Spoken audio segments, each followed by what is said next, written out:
também especial pelo fato de que, como a gente faz todos os meses, primeiro domingo do mês, nós participamos aqui da Ceia do Senhor. E o texto que eu quero trazer aqui para essa reflexão nossa tem muitas conexões bem diretas com o que, nesse momento, nesse ato, nós celebramos, e as lições que são recapituladas e recordadas nessa hora de ceia, da celebração da Santa Ceia, conforme os termos propostos na Palavra de Deus. O texto é o texto de Mateus, capítulo 9. Já há alguns domingos, várias semanas, tenho procurado trazer aqui para essas meditações quadros do Evangelho de Mateus. Como disse para vocês de outras vezes, é o Evangelho mais completo do ponto de vista da apologética, da defesa do Evangelho de Jesus, nos seus termos tão maravilhosos e abrangentes, de larguíssimo alcance. E vocês viram aqui comigo, a partir do capítulo 8, uma sucessão de curas extraordinárias que Jesus operou. Capítulo 9 registra mais uma dessas situações, e vocês vão ver que ela tem algum aspecto diferente das curas anteriores. Mateus capítulo 9, do verso 1 ao verso 8. Por favor, vamos nos colocar de pé outra vez, para a gente acompanhar a leitura desse texto. O texto diz assim: entrando Jesus num barco, passou para o outro lado e foi para a sua própria cidade. E eis que lhe trouxeram um paralítico, deitado num leito. Textos de Marcos, capítulo 2, e Lucas, capítulo 5, descrevem esse incidente aqui com mais detalhes.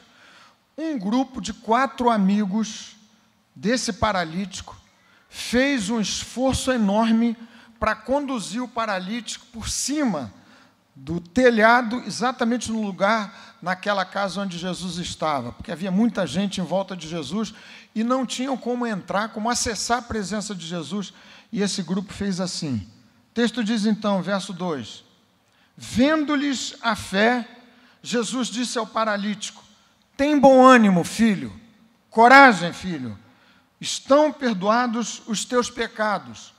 Mas alguns escribas diziam consigo: este blasfema.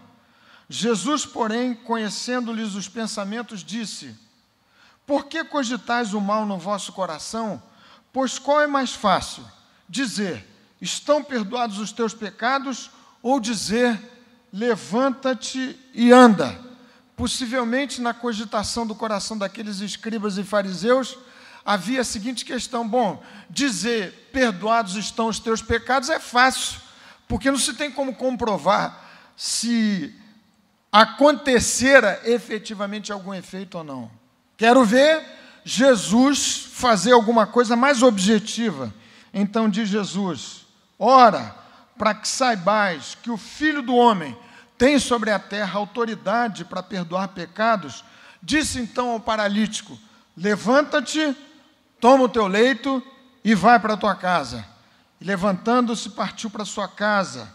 Vendo isso, as multidões, possuídas de temor, glorificavam a Deus, que dera tal autoridade aos homens. Palavra bendita, infalível, completa em seus termos, inspirada pelo Espírito Santo, palavra de Deus, foi o que acabamos de ler. Vamos orar um minutinho mais, meus irmãos. Senhor, te louvamos aqui pelo privilégio que o Senhor nos tem concedido semana após semana, muitas vezes, de nos reunirmos na simplicidade desse ambiente, mas com a convicção mais profunda no nosso coração de que Cristo mesmo está entre nós, na pessoa do seu Espírito, que essa palavra que lemos é a infalível e inspirada palavra de Deus, que ela contém vida para as nossas vidas e para os nossos corações, que ela é a terapia de Deus para tratar de todo o espectro de doenças que nos tem acometido, te pedimos que tu operes assim nessa noite, que nosso coração, que os nossos ouvidos espirituais estejam bem abertos para ouvir-te a voz por meio da tua palavra, em nome de Jesus. Amém. Amém. Vocês podem se assentar, meus irmãos. Meus queridos irmãos e irmãs, Mateus é um evangelho que trata desses eventos que foram acontecendo no desdobramento do ministério de Jesus, não de maneira cronológica, sequencial, mas de maneira tópica.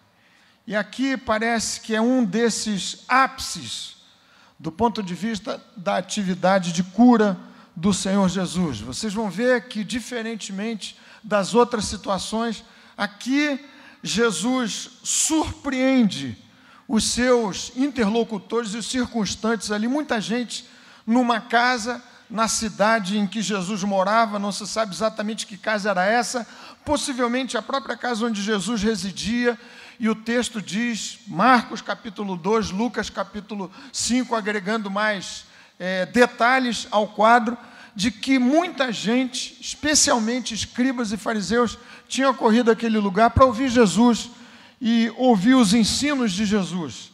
E aqui a surpresa é que um paralítico é colocado diante do Senhor com uma demanda óbvia.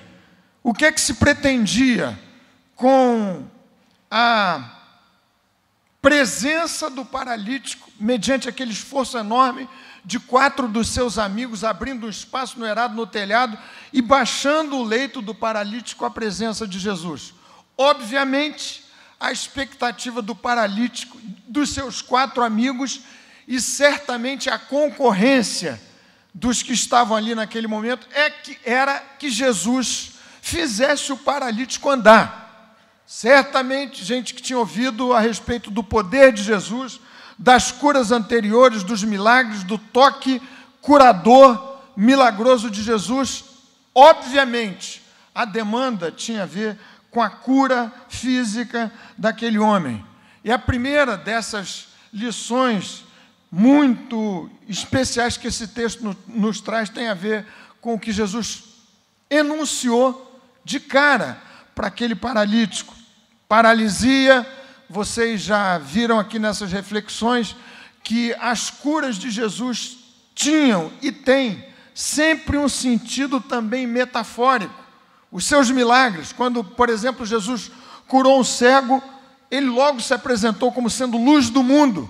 Quando Jesus multiplicou os pães, ele também declarou ser ele em si o pão da vida.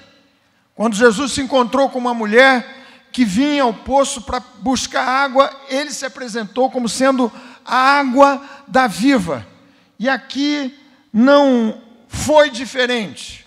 Um homem paralítico, sem nenhuma autonomia, uma enfermidade grave e séria, sem vida, sem ânimo, sem alma, sem disposição, possivelmente vivendo naquela condição miserável há muito tempo e com absoluta certeza reflexos da sua miséria e da sua enfermidade para dentro da sua casa, da sua família. Não seria por outra razão que Jesus lhe diz ao curá-lo: volta e vai para sua casa. Essa situação desse paralítico é a apresentação metafórica de uma paralisia muito mais séria e grave, que enferma a vida de todos nós e que impõe um toque milagroso de Jesus. E a primeira lição desse texto, com esse modus operandi estranho de Jesus, antes de curar, dizer: perdoados estão os teus pecados, coragem, filho, tem bom ânimo, eu perdoo os seus pecados, é que Cristo trata, em primeiro lugar, do nosso mal essencial, com a única, completa e definitiva solução de Deus para o nosso problema real. Jesus tratou, antes de qualquer operação milagrosa que tirasse o homem daquela enfermidade seríssima e grave, do seu problema fundamental. Nessa noite, nós vamos celebrar a ceia do Senhor, nos recordando do que Jesus fez na cruz do Calvário, para nos arrancar dessa crise, dessa enfermidade, dessa paralisia fundamental, sem o que todos os outros esforços relativamente à vida são periféricos, não vão à causa fundamental, não vão à causa raiz do mal que jaz na vida humana, no meu coração e no seu coração. Há muitas expressões desses males na forma dos seus desdobramentos, dos seus efeitos colaterais. Dê uma olhadinha para o que se passa à nossa volta, no nosso país. Eu sei que é repetitivo citar aqui e acolá as mazelas que se passam aqui na nossa nação ou fora dela, mas são efeitos colaterais de um mal fundamental que Jesus abordou de pronto, de cara, diante daquele paralítico que vinha suplicar-lhe o favor de intervir a favor, em benefício da recuperação da sua saúde. A tragédia em Brumadinho, a crise de uma insuportável violência que tem assolado o Brasil, aqui a nossa cidade em particular, o nosso estado.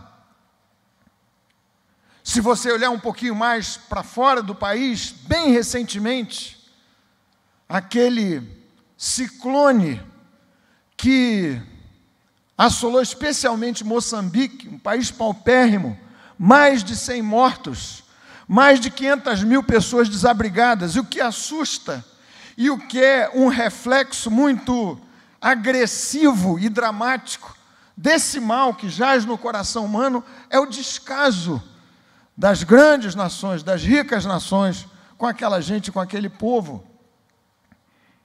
Tanto mais que se poderia dizer, como uma espécie de evidência objetiva, que existe um mal fundamental no meu coração e no seu coração, que Cristo trata de cara, sem o que qualquer outra solução social, ou seja, de que ordem for, não vai produzir efeito. Seria como o que alguém disse há tempos, tratar câncer com band-aid, ou tratar uma infecção generalizada, uma septicemia super grave, com analgésico ou com antitérmico.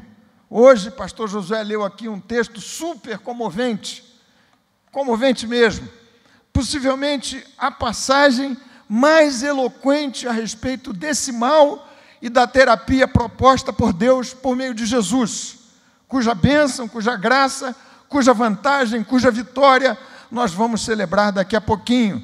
Isaías capítulo 53, o texto diz assim, entre outros versículos: certamente Jesus tomou sobre si as nossas enfermidades e as nossas dores levou sobre si.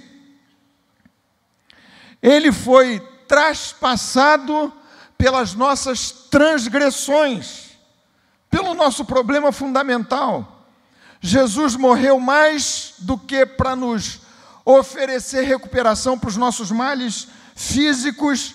O texto diz: ele foi traspassado pelas nossas transgressões e moído pelas nossas iniquidades. O castigo que nos traz a paz estava sobre ele, e pelas suas feridas fomos sarados. Isaías prossegue dizendo: existe um mal, uma chaga de ordem e de natureza essencialmente espirituais que tem que ser atacadas em primeiro lugar. Essa é a grande prioridade da minha vida e da sua vida. Todos nós, prossegue o profeta Isaías dizendo, andávamos desgarrados como ovelhas, cada um se desviava pelo caminho, mas o Senhor fez cair sobre Jesus a iniquidade, o pecado de todos nós. Essa inimizade essencial que nos coloca, desde o berço, em confronto com o Criador. Talvez você diga, mas eu não tenho nada a ver com a violência que se passa aí do lado de fora, com a tragédia do crime em Suzano, na escola. Eu não sou miliciano, não sou traficante de drogas, não ando de fuzil. Você e eu segundo o diagnóstico fulminante da palavra do Senhor. Você pode ser um bom pai de família, mas a palavra do Senhor me fulmina, dizendo nestes termos, Romanos capítulo 3, verso 23, pois todos pecaram, estão destituídos da glória de Deus. Significa dizer que sem uma intervenção curadora, curativa, milagrosa de Deus por meio do que Jesus fez na cruz do Calvário, por mim e por você, não há saída, não há remédio definitivo, há paliativos somente. Aqueles traços da glória de Deus presentes na criação foram se perdendo.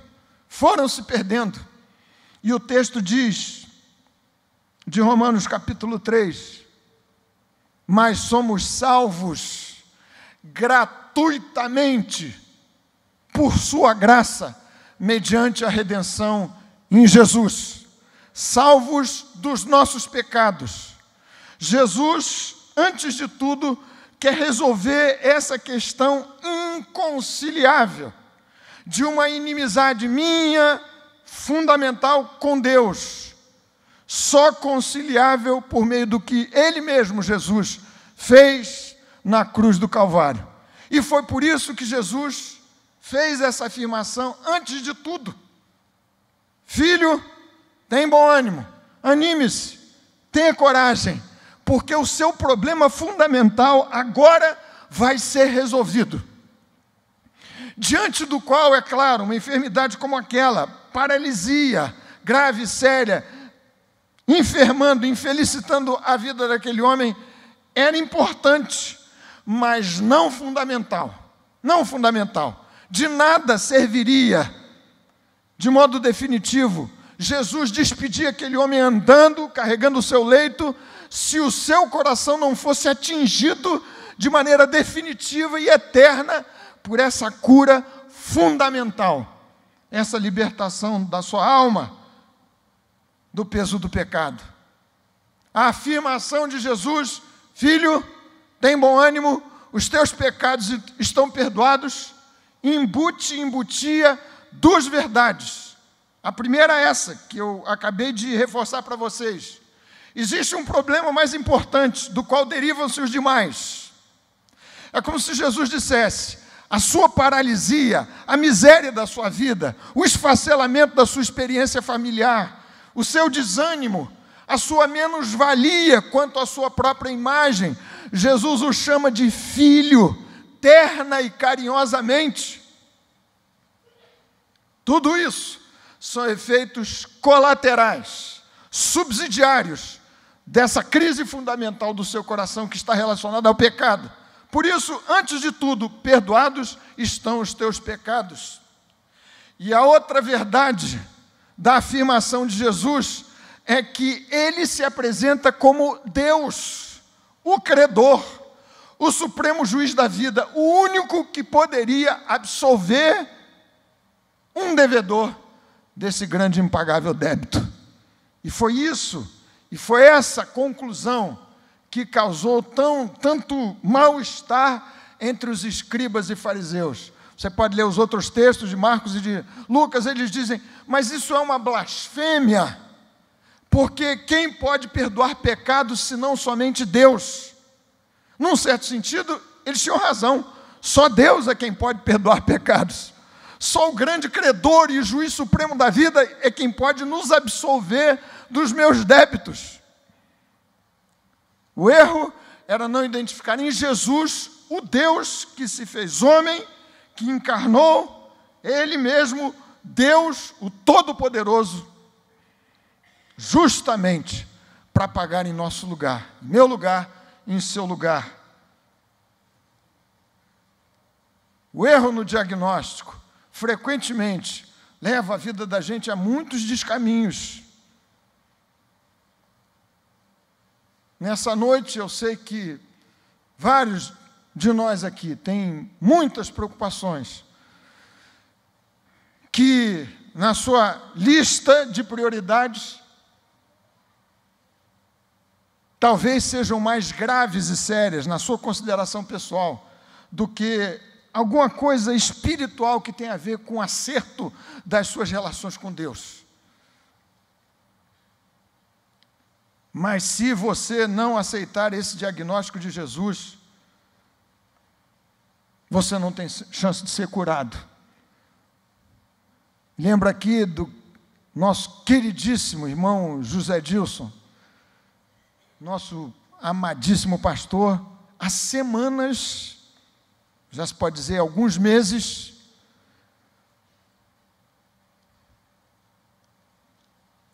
sendo submetido a muitos exames de toda sorte, de toda ordem, para que se precise o diagnóstico, a partir do que a terapia lhe será aplicada para debelar finalmente o mal que o acomete.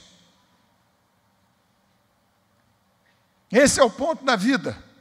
A gente que passa a vida toda, inclusive nos templos, como esse aqui, sem aceitar esse diagnóstico diretíssimo de Jesus. O meu problema, o seu problema, o nosso problema tem a ver com o desajuste das nossas relações com Deus. E o remédio de Deus é Cristo Jesus, o Deus que se fez homem. Por isso Jesus diz: perdoados estão os teus pecados. Essa priorização de Jesus no encontro com aquele paralítico também deve ditar a prioridade da agenda missionária da igreja. Há muitas coisas que a gente tem que fazer como exercício missionário, muita coisa para se fazer, o bem ao próximo, mas nada pode prevalecer sobre a urgentíssima necessidade de que a igreja se envolva como instrumentos de reconciliação, embaixadores, cooperadores com a missão de Deus em Cristo, para reconciliarmos o mundo com Deus por meio de Jesus. Nada mais importante do que isso. É uma chamada a uma decisão pessoal, mas também é pauta da agenda da nossa igreja, Betânia. Muito por fazer, muitas coisas que se pode fazer missionariamente. Luz do mundo, sal da terra. Mas nossa principal chamada tem a ver com essa, de tocar no problema fundamental dos homens em rebeldia contra o seu Criador. Esse texto traz uma outra lição maravilhosa. Jesus curou o problema fundamental e avançou para tratar do corpo daquele homem. Isso quer dizer que, curado o mal raiz, curada a doença fundamental, a obra de Jesus, a obra da redenção, o evangelho de Jesus é evangelho de largo espectro, de largo alcance. A palavra de Jesus, eu já citei isso para vocês, para esse homem, é profundamente animadora. Jesus começa por dizer: tem bom ânimo. Se Jesus exorta aquele homem a ter bom ânimo, dizer para ele coragem, é porque se tratava de um homem absolutamente desencorajado, por conta da miséria da sua situação. Cristo, tocando a sua vida, salva a sua alma, mas anima você, muda os seus sentimentos, muda as suas emoções, muda a sua disposição diante da vida. Eu lhes disse aqui, impressionante, Jesus o tratou do modo mais carinhoso e terno possível. Filho, amigo, querido, recuperando, certamente, aquela autoimagem devastada por uma longa e terrível e incapacitante enfermidade na vida daquele homem. Jesus, na apresentação do Evangelho, lhe diz: levanta-te. Um homem que dependia dos outros para se movimentar minimamente. Agora diz-lhe o Senhor: levanta-te, você vai andar por seus próprios pés, sobre as suas próprias pernas. O Evangelho salva a sua alma, mas isso não significa dizer que ele não vai avançar para fazer de você alguém novo, reconstruir sua vida. Tanta gente, mesmo dentro da igreja, sofrendo absurdamente, dependendo dos outros para tudo, emocional, afetivamente. A dependência material acaba sendo a menor delas. O Evangelho de Jesus é tratamento de Deus para o homem todo, para a vida toda, para todos os aspectos que nos tocam, que toca as nossas vidas, ou tocam as nossas vidas. É para alcançar o mal fundamental, mas é para tratar também desses devastadores efeitos colaterais. Já lhe citei um detalhe que não pode passar desapercebidamente aqui da nossa análise. Por que Jesus, curando esse homem, não o mandou, como mandou alguns outros, para verem os sacerdotes, para voltarem para o templo, para oferecerem uma oferta de gratidão no templo, ou para irem para um lugar qualquer? Jesus lhe diz: levanta-te, toma o teu leito, agora você vai ter a sua autonomia de vida restaurada e vai para a sua casa. O que se pode pensar, com certeza, é que aquela longa e dramática enfermidade havia destruído a casa daquele ex-paralítico. E Jesus o devolve de volta ao seu primeiro campo missionário. Aliás, o dele e o nosso. Evangelho de largo e maravilhoso alcance. Propõe uma cura progressiva também para as suas relações em família. E há coisas que vão sendo curadas aos poucos, para serem curadas totalmente na eternidade. Mas você precisa colocar isso na sua cabecinha, no seu coração. O Salvador me alcançou, lavou minha vida, me libertou dos meus pecados. Você não é uma alma apenada, solta do seu corpo e do seu entorno. Você é um ser integral, completo, a quem o Evangelho se dirige. Sua família precisa receber os reflexos e os impactos benditos da cura que Jesus tenha proposto e operado pelo Espírito Santo na sua vida pessoal e no seu coração. Volta para sua casa. E o texto diz, verso 7, levantando-se, partiu para sua casa. Muita gente, certamente aqui entre nós, com muitas preocupações associadas às suas famílias. O Evangelho, cura de Deus em Cristo, alcance de largo espectro, precisa alcançar a sua casa. Sua casa tem que ser diferente.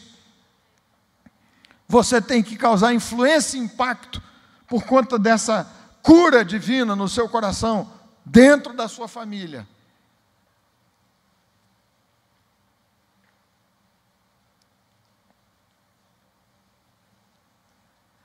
Terceira lição maravilhosa desse texto. Viram os irmãos que quem dirigia tudo que se passava naquela residência, possivelmente a própria casa de Jesus, era o próprio Cristo. Mas ali havia pelo menos 4 grupos que representam em boa medida o que você vai encontrar na igreja, na verdadeira igreja de Jesus. Eu vou reforçar aqui, ainda que você já tenha ouvido falar disso, mas é importante você saber. Lá estava Jesus. E em torno de Jesus havia um paralítico, demandando cura, e lá estava ele, porque cria que Jesus podia curar. Muito parecido com a situação de vários de nós. E é assim que a gente se apresenta diante de Jesus na igreja. Gente cheia de paralisias, de deformidades. Eu não quero ser ofensivo com você, quero apenas falar francamente. É assim que a gente se apresenta para receber esse toque da cura divina. Gente paralítica, compondo esse ambiente multifacetado da igreja visível, dessa comunidade de que a gente faz parte. Paralíticos, precisando de cura, ansiosos por cura, e olhando para Jesus, reconhecendo que dele, e só dele, é que a cura lhe pode vir. Alguns outros, aqueles homens, 4 amigos são os crentes mais ativos, que trazem os outros para perto de Jesus, que fazem o que aquele homem não poderia fazer com as suas próprias pernas. Gente que olha para Jesus, que crê em Jesus, que afirma o seu poder e que usa os recursos que tem e que o outro não tem para conduzi-los a Jesus. Mas também ali havia, você viu, escribas, fariseus, sabiam muito de Antigo Testamento, mas nada a respeito de Jesus. Céticos, críticos, juízes da cabeça e da consciência dos outros. Vieram de longe para ouvir Jesus. Lá estavam para atrapalhar aquilo que deveria acontecer com a vida daquele paralítico, segundo a expectativa do seu coração. E também naquele ambiente, o texto declara que havia multidões. Na igreja também assim, que se admiraram com o milagre que Jesus operou. Gente de nível baixo de comprometimento com Jesus. Nada se diz a respeito de tornarem-se ou não discípulos fiéis de Jesus. Muito possivelmente, vários desses que viram o que Jesus fez, que testemunharam de maneira ocular aquele grande milagre mais adiante. Foram os que pediram a Pilatos que entregasse Barrabás. Ao invés de Jesus.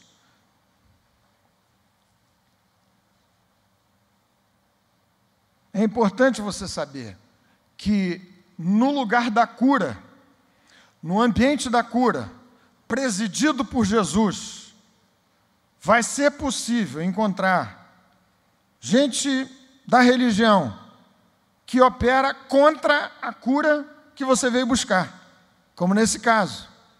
Vai encontrar gente boa, amável, solidária, que crê em Jesus, como aqueles 4 amigos do paralítico. Vai encontrar também gente de passagem casual por aquele ambiente. Gente que aplaude ou vaia, dependendo do humor da hora e do dia.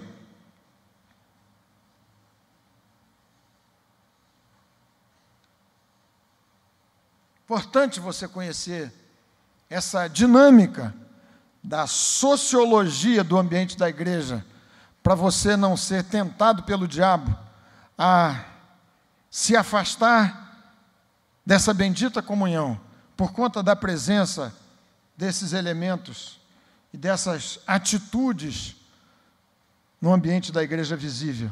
Importante é você saber se quem está ali presidindo é Jesus.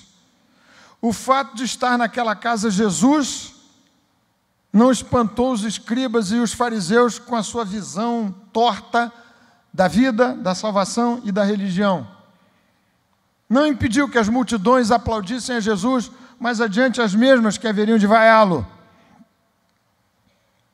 Mas se lá estava Jesus, ali era o lugar onde aquele paralítico devia também estar.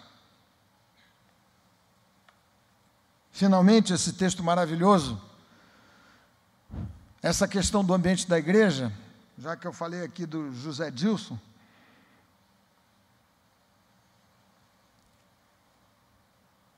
pode ser talvez ilustrada com o que não deveria acontecer, mas pode acontecer. Alguém colocado num hospital de primeira, para ser tratado ali de uma determinada enfermidade, e justamente naquele ambiente contrai uma infecção hospitalar. Não acontece, Fred, de vez em quando? Então você precisa saber que no ambiente da cura, há muita gente enferma, e alguns de doenças altamente contagiosas. Importante você olhar para Jesus, saber se Jesus está ali, obedecer à voz e à palavra de Jesus sobre todas as outras vozes. E, eventualmente, mesmo no ambiente dito evangélico e cristão, existe uma polifonia, uma cacofonia enorme. É Cristo quem dirige, E quem diz para aquele homem: perdoados estão os teus pecados, levanta-te, toma o teu leito e vai para a tua casa. E o homem incontinente obedeceu à voz de Jesus. Isso é que me cabe fazer na igreja. O texto dessa cura maravilhosa me estimula numa lição clássica, já sabida da maior parte de vocês, mas que eu vou reforçar aqui. Quarto lugar, há um valor enorme, um grande valor, e um especial poder que só se manifesta por meio da ação coletiva da fé. 4 homens levando aquele paralítico. O texto diz, verso 2, vendo-lhes a fé. Vendo-lhes a fé. Daí o valor inestimável e totalmente singular da reunião dos crentes. Gente que se reúne com fé em Jesus. Essa concordância bendita é lugar da bênção e da graça. Já lhes disse daqui, vou reforçar. Há bênçãos que são reservadas exclusivamente para esse ambiente. Quando disse Jesus, porque onde estiverem 2 ou 3 reunidos em meu nome, aí estarei eu no meio deles, é isso que Jesus quis dizer também. Existe um valor especialíssimo nesse ajuntamento coletivo de gente que manifesta a sua fé no Senhor Jesus Cristo. Salmo 133, belíssimo salmo. Como é bom, quão suave viverem unidos os irmãos. E o salmo se encerra dizendo, ali, nesse ambiente da comunhão, da fé exercida de maneira consensual, coletiva, unânime, o Senhor ordena a sua bênção. É por isso que vocês vêm aqui e a gente ora juntos. Você exercitando a sua fé a favor de algum outro. Você se beneficiando da concorrência da fé por parte de outros irmãos e irmãs a seu favor, a favor de causas comuns. Vendo-lhes a fé. Quer dizer que você precisa privilegiar o ambiente da comunhão dos crentes. Hebreus capítulo 10. Não deixemos de congregar-nos, como é costume de alguns, em tempos de internet, de alta volatilidade da modernidade líquida. Não seja um crente digital. É bom você aproveitar da informação de boa qualidade nos meios digitais, mas nada substitui a comunhão dos crentes, das crentes em Jesus. Vendo-lhes a fé, vendo-lhes a fé. Esse texto me ensina também, você sabe, que alguns que só chegarão à presença de Jesus se forem por outros, em particular por você e por mim, levados à presença de Jesus. A gente tão machucada pela vida, tão paralisada pela vida, que não vai chegar por suas próprias pernas e pés à presença de Jesus. Esses precisam ser levados. E agora nós vamos participar da ceia do Senhor nos perguntando, espero que você faça de si para si diante de Deus essa pergunta: Senhor Jesus, quem está dependendo do meu esforço, do meu trabalho, das minhas orações, do exercício da minha própria fé, a seu favor? A quem eu devo levar à presença de Jesus? Desses que não chegarão até Jesus, a menos que sejam por outros levados. Eis-me aqui, Senhor.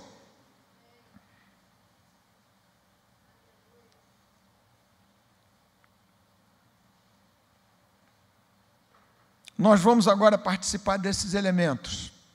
Pão, que significa o corpo que Jesus doou na cruz do Calvário, a meu favor e a seu favor, para arrancar da sua vida, da minha vida, das nossas vidas, esse coração de pedra e substituí-lo, conforme a profecia de Isaías, de Jeremias, por um coração de carne, um coração moldável, segundo o coração de Deus, recuperando em sua vida traços benditos que se perderam pelo pecado da glória de Deus. Mas essa é a mais grave, a mais séria, a mais inadiável das decisões que eu e você temos que tomar. Eu já a tomei. E se você não pode afirmar que é de Jesus, que reconheceu que esse diagnóstico fulminante, todos pecaram, estão excluídos da glória de Deus, pertence a você, e a saída e a redenção que há no sangue de Jesus, na sua obra redentora, se isso não faz parte da sua decisão pessoal, a hora é esta. O Evangelho nos tem que alcançar de maneira integral. Daí a ideia da teologia da missão integral, que nesses dias tem sido misturada com outras ideias, como se ela não fosse bíblica. Em certos termos, você não é uma alma a ser salva e o resto continua do jeito que sempre esteve.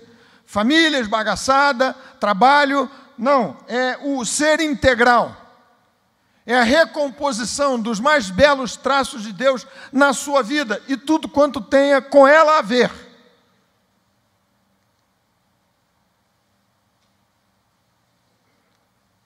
Então, se você se entregou a Jesus e participa desse ato, do pão, que representa o seu corpo, do vinho, do cálice, que representa os termos desse novo pacto e completo pacto de redenção, de cura desse mal essencial, abra espaço na sua vida e no seu coração, para que Cristo opere no homem todo, essa riqueza extraordinária do Evangelho de nosso Senhor Jesus Cristo. A proposição não é de Marx, não é de marxismo cultural, nada disso. É da palavra de Deus, o Evangelho todo, para o homem todo, para todos os homens. Copiei o texto proposto pelo pastor John Stott em 1974, Congresso de Lausanne, há mais de 40 anos atrás.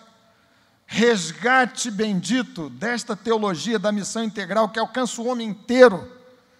Evangelho maravilhoso de Jesus, que não aceita o dualismo como se a gente fosse uma alma sem corpo, um defunto ou uma alma penada. Um corpo sem alma. O homem todo. Bendito o Evangelho de nosso Senhor Jesus Cristo. Esse texto me ensina que a missão da igreja envolve, sem dúvida, o alcance da alma, a ação social, Cristo recuperando a saúde física daquele homem, restabelecendo a sua família, os seus laços familiares. É isso. Evangelho todo para o homem todo, para todos os homens. Bendito seja o glorioso nome do Senhor. Sem dúvida, eu não posso me perder nessa ordem clara de prioridades e de precedência. Esse congresso aqui, fiz referência, desculpem aqui, abriu parênteses, mas maravilhoso congresso de Lausanne, 2.500 pastores, líderes de todo mundo reunidos, um pacto que vale a pena você ler, enunciado como resultado final daquelas discussões. Pacto de Lausanne, 1974.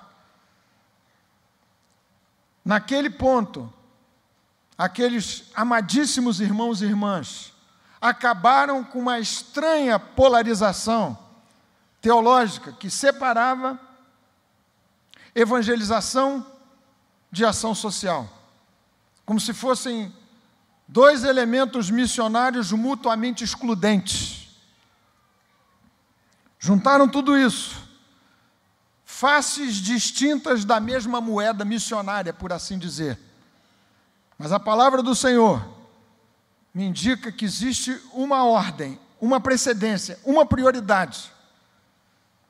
Nossos esforços missionários aqui, do contraturno, da creche, você sendo um bom trabalhador, trabalhando com excelência, ajudando, criando um ambiente melhor à sua volta. Tudo isso não pode perder de vista que o mal fundamental jaz no coração do homem, cuja cura só se dará por meio da palavra de Deus pregada, do Evangelho de nosso Senhor Jesus Cristo, via arrependimento e fé. É preciso curar o coração do pecado.